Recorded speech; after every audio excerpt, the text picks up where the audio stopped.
Hey everybody, how you doing? Tom Barnas here. Stories from the 78. I'm a proud Midwesterner. You know what I mean? Like that comes with a badge of honor because if you listen to people on the coast, they view the Midwest as flyover land, which is quite insulting. Chicago is the third largest city in the United States. And there's more to the Midwest than just Chicago. You have, Cleveland, Detroit, Minneapolis, Milwaukee, um like the beer of America is pumped right through like the Midwest when you think about, the Miller Brewing Company and things going on in St. Louis with Budweiser. Chicago, the craft brewery scene in Chicago is exploding. There's so much history in the Midwest, the invention of the skyscraper, but there's also these other parts, and some of the things are things of yesteryear, like towns that were there to build things that are no longer there. A lot of that actually happens in Chicago. A lot of buildings from World War II, building, B-52 bomber engines and all these other things are repurposed or not repurposed. It's interesting. There's all of these facts and stories out there. You just drive outside of any city and you go through small towns in Indiana or Nebraska with many stories to tell. And that is why my friend Andy wrote this incredible book. It's called Lingering Inland. And it's about life and living in the Midwest and appreciating what the Midwest is, because there's nothing better than a Midwest Christmas, a fall, or a summer, man. It's fantastic. And I welcome Andy now to share a little bit. Andy, how you doing? I'm doing great. I'm really happy to be on the podcast today. So thanks for having me. Of course. And before we even got started, we were talking about that interesting structure behind you. And I have to mention it because you said that is for a telescope, right? Yeah. Yeah. So I work at Embry-Riddle Aeronautical University in Daytona Beach, Florida. Oh, And so I'm far from the Midwest, unfortunately. We can well, you're we can not talk missing about much because it's that about to get later. real Yeah. cold this Yeah, weekend. it is. Um, but in my building, we have a telescope and observatory upstairs, and the telescope has to have a whole structure on its own because otherwise the building HVAC rattles it and messes up the observations. Either way, though, cool place to work, right? Where you Yeah, get totally. to be Yeah. be part of that. And so, how did that life intersect with Lingering Inland, this book, a collection of essays about essentially Midwest living and what happens in the Midwest, from arts and entertainment to Mhm. people? How did that whole thing get to come together? Well, I grew up in the Midwest, and I went to college and grad school in the Midwest, and so I'm a basically an English professor, and Hmm. um, I when I was back in grad school and trying to think about what I wanted to spend my time studying, I had the idea to write about masculinity in American literature, but then when I found myself, I mean, that was too big of a topic, right? And so when I found Yeah, pretty myself broad, right? in Bloomington, Indiana for grad school, I thought, well, Home of John Mellencamp. Sorry, exactly, home of John Mellencamp and the very Indiana Midwest. Hoosiers, the number Yeah, one who are Indiana who are Hoosiers number right one now. right I now. I know, mean, who that's knew? incredible, right? Indiana Football is team not, number one. yeah, not typically a football school, but we'll take it No. for now. Um, Yeah. so I needed a focusing mechanism because like masculinity is like too big of a topic. And so I focused my research on masculinity in Midwestern literature. And so a lot of my academic writing has been sort of in that vein.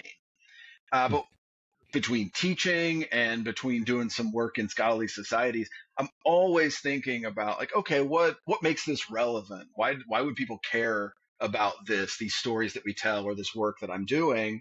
Hmm. And so I pitched this project called Literary Landscapes to the New Territory magazine in 2020. It was right before COVID hit. Sure. And so in this series that became the book, uh, we publish short personal essays about people's experiences visiting places that are somehow associated with Midwestern literature. And so that can be like an author house, it could be a gravesite, it could be, the remains of something, it could be a scene from a book or a poem or whatever. Like there's a lot of Mm. different ways that people can take it, but it's all about that personal experience. Because I realized that like just one guy's voice was never going to be enough to show how this stuff was relevant. Mhm. And Mhm. so I brought in just like as many people as I could, had a lot of enthusiasm for like what this could be. And honestly, it was amazing during COVID because nobody had the brain to do anything like long term. Everybody's just sort of muddling through the day. Yeah, I And remember. like, but this stuff, like these are 600 to 1,000 words, they'd show up in my inbox, something that people were enthusiastic about. And like I could kind of help them move it toward publication. And so we just get all of these diverse perspectives. And it's like a person's life experience and the words of the author and some description of that place that they visited or that they walk by on their commute or whatever. Mhm. And so like that was what really to me like cemented what's cool about this project, because I just had all of these experiences flowing into my inbox of just people being, enthusiastic or finding meaning in these experiences in this writing that they had. And so like that's where the series developed. And then Interesting. it became a book later. University of Illinois Press and I talked about the possibility, and they've done an amazing job. The book looks great. I'm super happy with it. But overall, it's just been a project of like, let's turn this into something bigger that brings a lot of voices together. Yeah, I read a write up where the write up says, "What a tapestry of American prairies, rivers, marshes, caves, deserts, Yeah. dumps, and empty lots." Like, I think anybody who's been in the Midwest will, I mean, and I'm sure in most areas of the country that don't have prairies, but Hmm. outside of that, people can relate because in the intro, I mentioned, like the Midwest is more than just flyover territory because that's so many people say that who are from the coast because they don't even give the Midwest a chance, which Sure. I just find I mean, I guess it's very American of us to think that the place that you're from is the best, Yeah. So like that's why everybody from New York will tell you they're from New York in the first 5 minutes that you talk to them, right? Yeah. It's true. Absolutely. I mean, it's true of Chicago too, right? 100%. Yeah, because people Absolutely. beam It with should pride. be. Yeah. Totally. But there's so much. I don't know, man. What part of the Midwest are you from?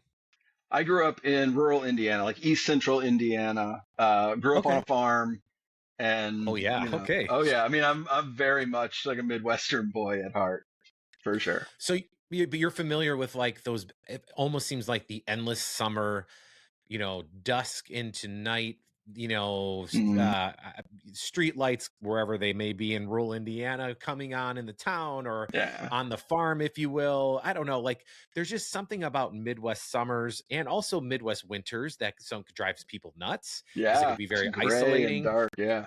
Yeah, but then when you get like that snowfall and it like changes your perspective. But you mentioned earlier we were talking about Indiana. I feel like the movie Hoosiers encapsulates like a time of the year in the Oh. Midwest where we rally behind Hmm. a good story and good people, and we don't want any riffraff, right? Like, but the Midwest has, and it's full of all these different landscapes from like the big, tall, giant skyscrapers of like Chicago and Minneapolis and Detroit and Cleveland to small towns in Indiana, Illinois, or middle. If you're driving past the Field of Dreams in where Iowa, where the there's amazing skyscrapers are stories. grain elevators in Yeah, those places, right? absolutely. Yeah. Yeah, 100%. But Midwesterners have a lot to say. So I'm curious Hmm. uh, of I think I read there's 73 original short essays that you have compiled in this book.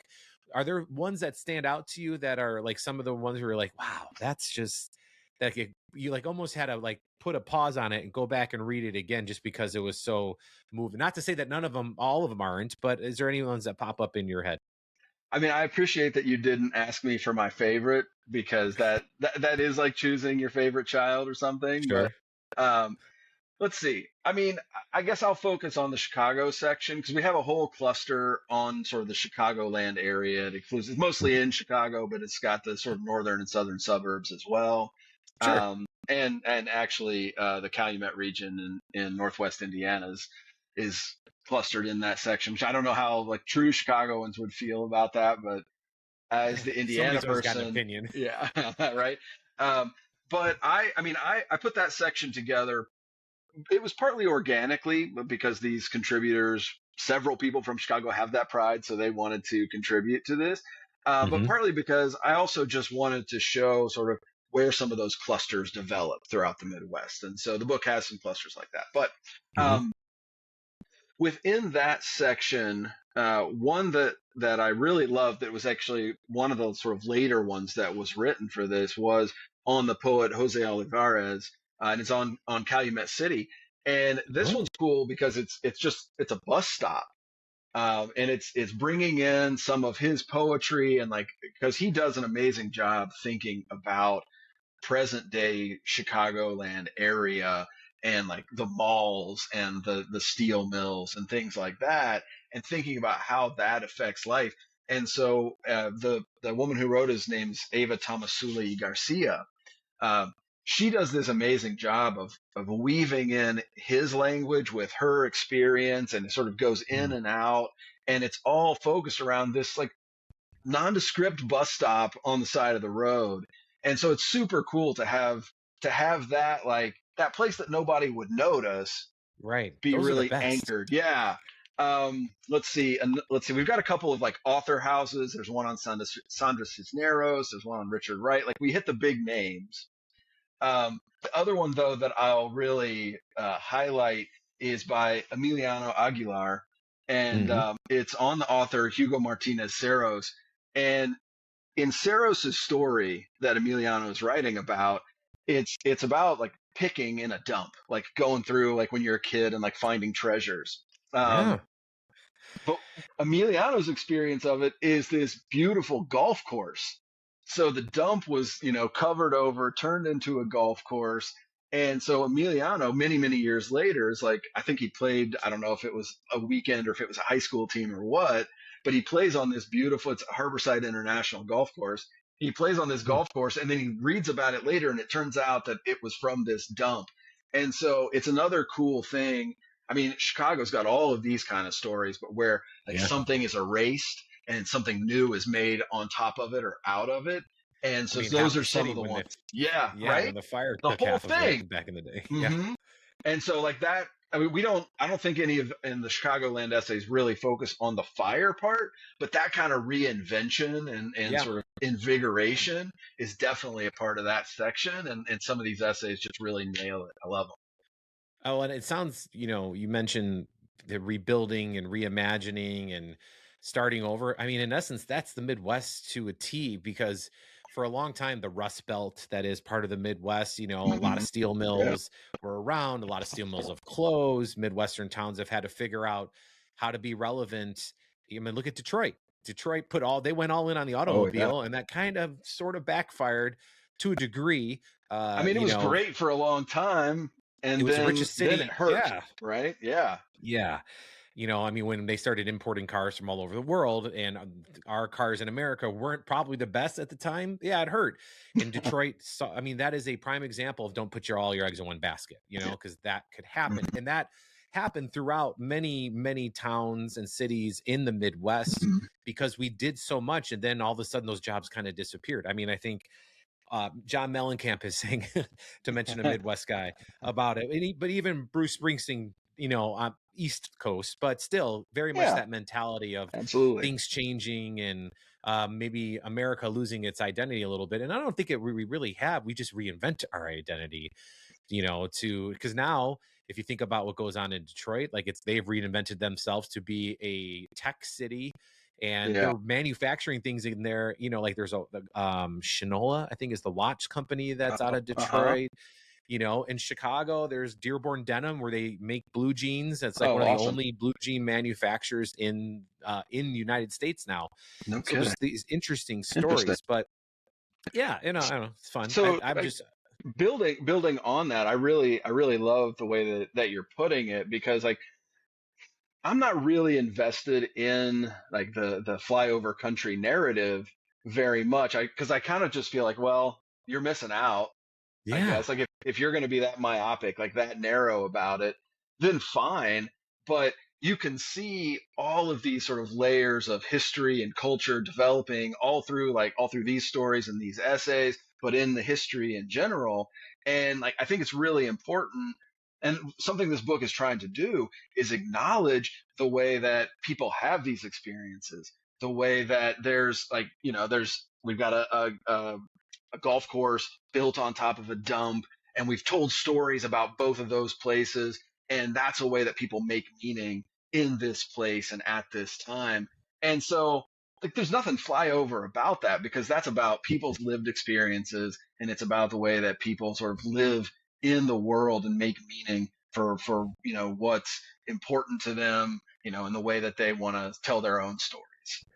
And I would just further that with, there's a lot of people in the Midwest that have done a lot of great things in the world. And Yeah. I read biography of Ron Howard, the actor Uh-huh. and director, and he had family that was from Oklahoma. And Okay. he mentions he says, and I've heard people say one way or another, but he says that Oklahoma, he refers to it as the Midwest, right? And then when you think about what all the history in Oklahoma, for a city or an estate that people don't even give much credence to, there's so much. I mean, Black Wall Street was in Mhm. Oklahoma, right?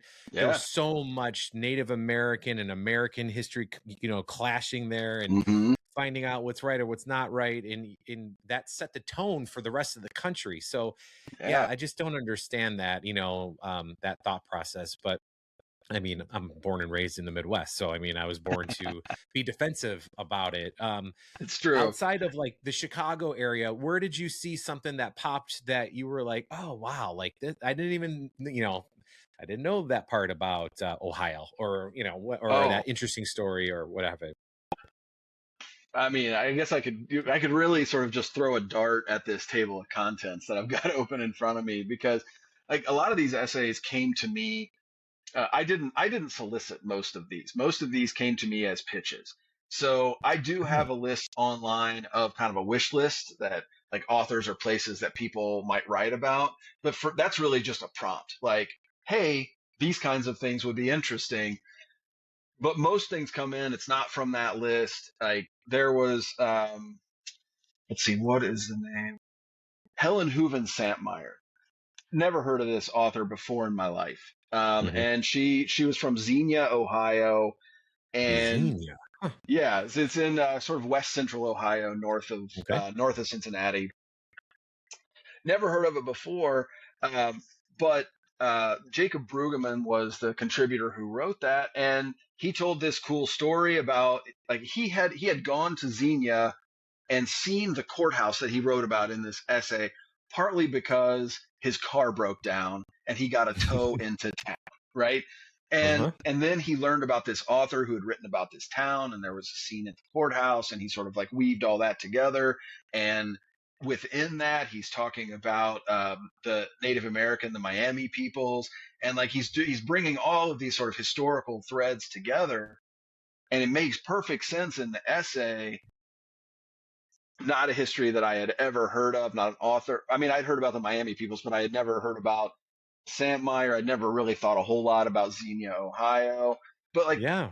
he had this cool experience, and then he sort of made some meaning out of it, and it turned into a really cool essay. And I'm real happy to include that kind of stuff in the book. So a ton of the stories are just like that. It's like personal little weird things that people notice, and then they make something out of. And you're like, oh, that explains something about the world to me. That's cool.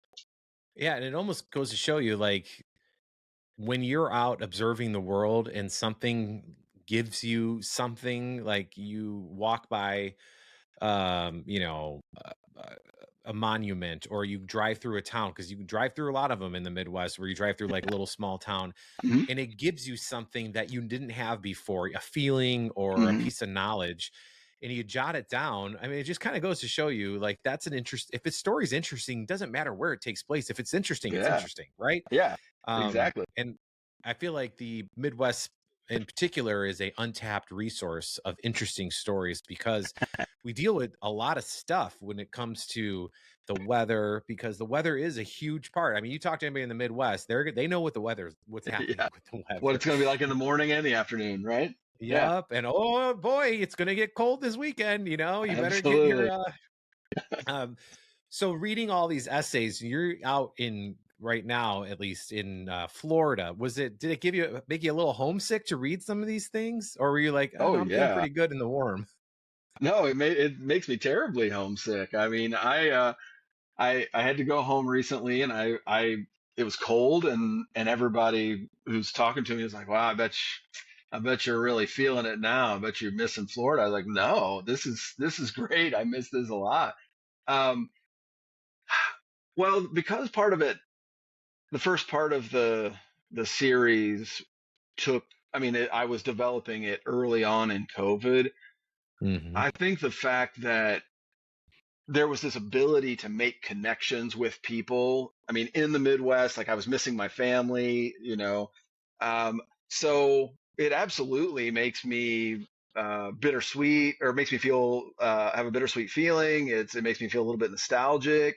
Um, but I'm also just so interested in hearing people's individual experiences and what they're enthusiastic about, that it becomes sort of less about my response to it and more about how can we take whatever story they're telling and make that accessible to readers, within this like very short space, make it sort of memorable, like that somebody will think about through their day when they're, because I would really love for people to read this or read some of these essays and then walk down the street and be like, oh yeah, like I read this story that took place here, or that scene in a movie, like whatever kind of stories are being told about that place, and have them connect that to their own lives, because I think all of those layers of connection is really what enriches our experience of the world.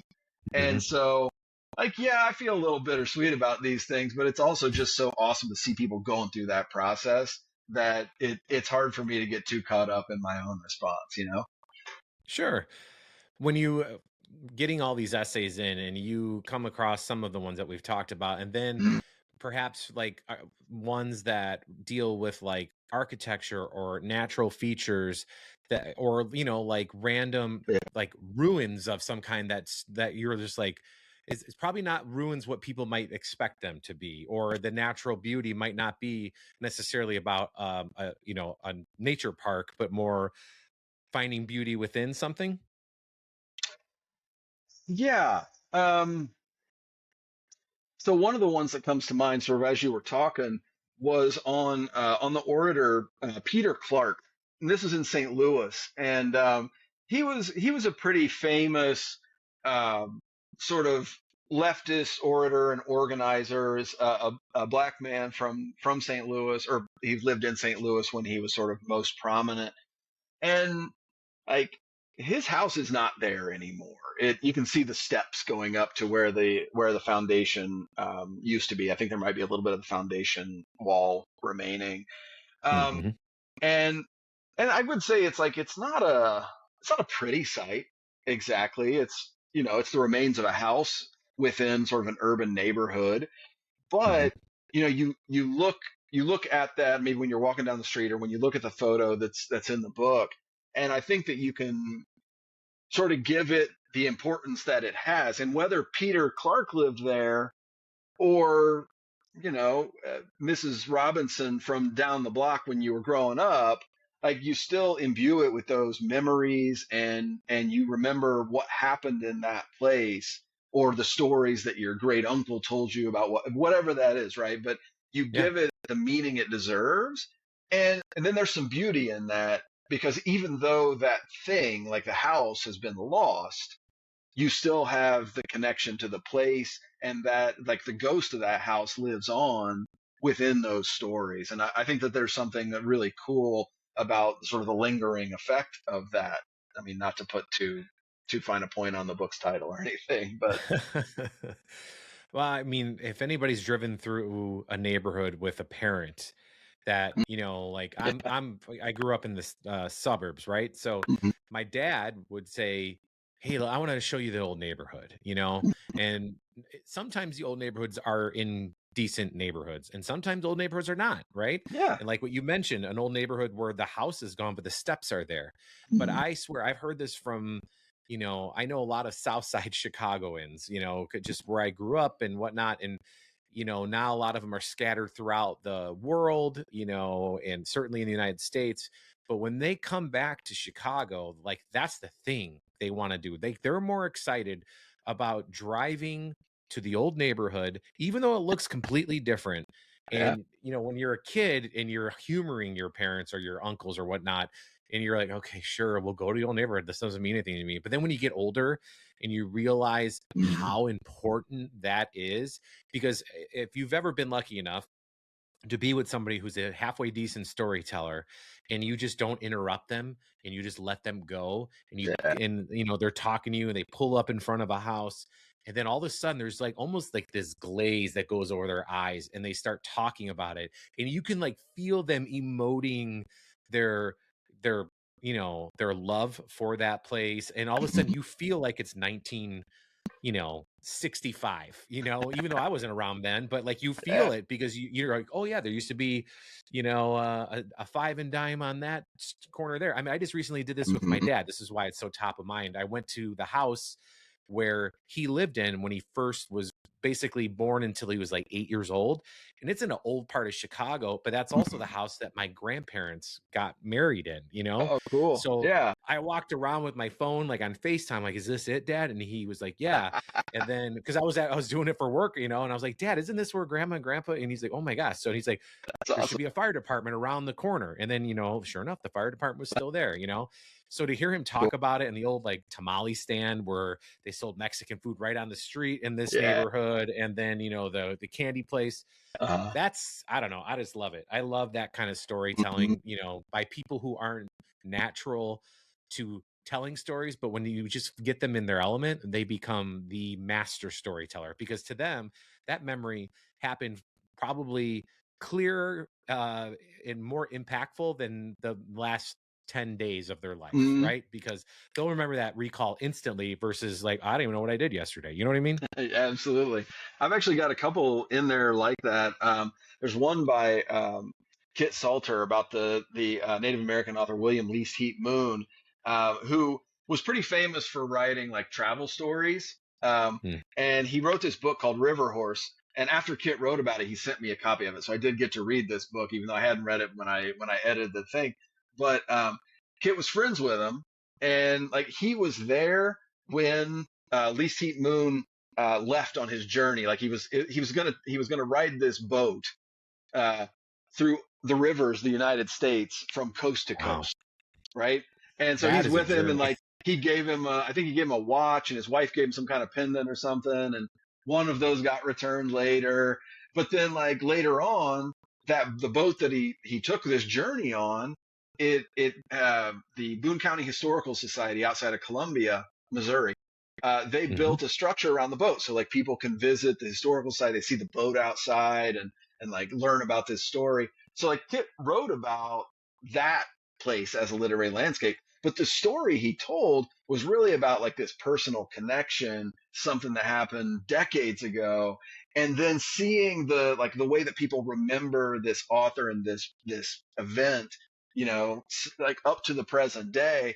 That was like a pretty magical one to work on because like he had all of these details in his memory and they just like came right out on the page. I love that stuff though. Yeah. Just hearing about it, and like you realize that life has been lived, in Mhm. parts of the country that you might not know. Hard. I mean, think about the Midwest, especially, if you're going back like even 70, like right after World War II, Mhm. there, yeah, California was California, but not like how it is now. Like the Midwest, there's so much that was still yet to be to explore out west. It was very brand new out there, but the Midwest that was like the frontier for such a long time. A So long you time. have when I have driven around the Midwest a lot in my life. I played baseball in college, so you Okay. drove all over Yeah, the you place, right? have. Yeah, and the one thing I always thought was interesting driving through the Midwest from town to town, or random marker, how they just like interesting historical mark, or just says Mhm. historical marker 10 Yeah. miles away or whatever. A lot of times, especially when I'm doing something for work and driving by myself, I can just pull over and check the thing Yeah. out. Mhm. There's so much uh random history about how that town got settled, Mhm. or how that water tower got there, Yeah. or and the one thing I find over and over, even in Chicago, I find a lot of it in neighborhoods that people have forgotten about, but the monuments are still there. A lot of things for our veterans, our World War II, World Sure. War One veterans specifically, and the like parts of the Midwest, like you'll drive and it could be desolate, right? Just absolutely desolate. And the town's kind of hanging on. And then you look this way and there's this beautiful manicured spot off the side of the road, and that it's a World War II memorial, or just now a war memorial, where because they have, Vietnam veteran, but it's Yeah. like people from that town. And you look, which is really kind of sad, I guess, and also heroic, where a town of 500, 100 men died in World War II. When you see that, you're just like, my gosh, like that is so Midwest to me. I don't know why. It just is, because I've seen that so much throughout my journeys throughout the Midwest. Well, it makes you think about we were talking about pride of place at the start of the episode, and it makes you think like how it's not totally just like where you're from, but it's also like your pride in the things that the people who came before you did, right? Or the people who Yeah, lived with absolutely. you did. And so like you want to honor that in the best way you can. And like those monuments are great examples of that. I would try to say that this book is a version of that kind of impulse too.